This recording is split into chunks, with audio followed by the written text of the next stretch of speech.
ሰላም ውድ ኦርቶዶክሳውያን እንደምን ከርማችኋል? ጾሙ እንዴት ይዟችኋል? እንግዲህ ሶስተኛው የአብይ ጾም ሳምንት ላይ ደርሰናል። እርሱም ምኩራብ ነው። ይህ የአብይ ጾም የሶስተኛው ሳምንት ስያሜ ነው። ሰያሚውን ቅዱስ ያሬድ ነው።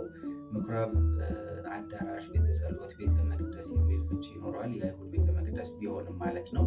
ምኩራብ ብሉይ ኪዳን በየትኛውም ቦታ ይሰራ ነበር። እንደምታውቁት ቤተ መቅደስ ደግሞ ከኢየሩሳሌም ውጭ አይሰራም ነበር።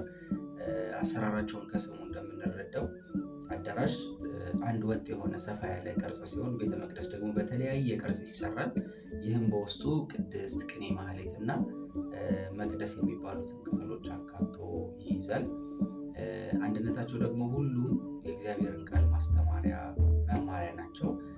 ይህ የእግዚአብሔር ቃል የሚነገርበት ቅዱሳን መላእክቱ 24 ሰዓት የማይለዩበት፣ ካህናቱ ከካህናተ ሰማይ ጋር ዘወትር የሚያመሰግኑበት፣ ምዕመናንን ዘወትር በጸሎትና በመጽዋት ከፈጣሪያቸው ጋር የሚያገናኙበት፣ እግዚአብሔርን በአንድነት ሆነው የሚያመልኩበት፣ የሚቀደሱበት፣ የሚዘምሩበት የእግዚአብሔር ቤተ መቅደስ ዳዊት በትንቢት መነጽር ክፉ ነገር በማየቱ በቁጭት የቤት ቅናት በላኝ እንደ እሳትም አቃጠለኝ አለ እንደተባለ፣ ምክንያቱም አንተን በምናመልክበት በቤተ መቅደስ አይሁድ ስዕለ ፀሐይ አቁመው መስዋዕተ ሪያ ሰውተውበት ባየው ጊዜ ተበሳጨው፣ ቀናው ብሏል። በሐዘን ስሜት ዳዊት ይህንን ተናግሯል። እንዲሁ አንተ አምላካችን መናን ከደመና አውርደ ውሃን ከዓለት አፍልቀ ብታጠጣቸው ማጉረምረማቸውንና መገዳደራቸውን ሳይ ቀናው፣ አቃጠለኝ። ከሁሉም በላይ አንተ ስጋዬን የሚበላ ደሜን የሚጠጣ የዘላለም ሕይወት አለው ብለው ብታስተምርም እነሱ የሰው ልጆችን ማለት ነው። እነሱ ሲል እንበላው ዘንድ ስጋውን እንዴት ሊሰጠን ይችላል ብለው በመገዳደራቸው ይልቁንም በተቃራኒው ቤተ መቅደስን የንግድ ማዕከል፣ የገበያ አዳራሽ አድርገውት በማየቴ ተበሳጨው፣ ቀናው እያለ በሐዘን በቁጭት ነፍሴንም በጾም አስመረርኳት፣ ቀጣዋት ብሏል። በዚሁ ቀን ጌታችን አምላካችን መድኃኒታችን ኢየሱስ ክርስቶስ ብዙ ካስተማረ በኋላ ብዙ ከታገሰ በኋላ ቁጣውን ገልጿል።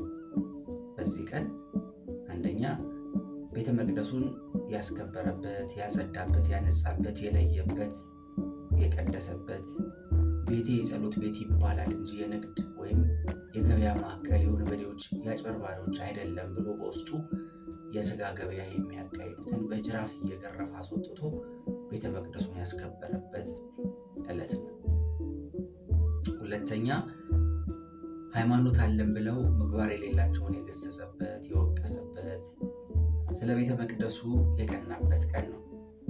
በዚሁ ምኩራብ ተገኝቶ ለታሰሩት ነፃነትን፣ ለሞቱት ሕይወትን፣ በጨለማ ለሚመላለሱትም ንስሐን፣ በፍዳ የነበሩትን ዓመተ ምሕረትን እንዳስተማረ ቅዱስ ያሬድና ሊቃውንቱ የቀመሩት ብጡቅ መንፈሳዊ መጽሐፍት ያስረዱናል። እንደ ቆርኔሌዎስና ቤተሰቡን ቤተ መቅደሱን ያከበረ እንደሚከበር፣ ይልቁንም ጸሎቱ ቅድመ እግዚአብሔር እንደሚደርስ የምንማርበት ነው።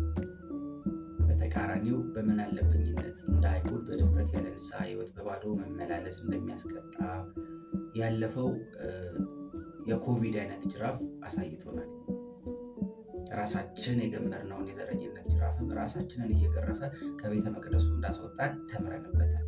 ስለዚህ ሕንፃ ቤተ መቅደሱን አገልግለን፣ ሕንፃ እግዚአብሔር ሰውን አክብረን፣ ሕንፃ ቤተ መቅደስ ሰውነታችንን ወይም ሕይወታችንን በንስሐ አድሰን ከነ ቆርኔሌዎስ ለመደመር ያብቃን። መልካም የጾም ሳምንት ይሆንላችሁ።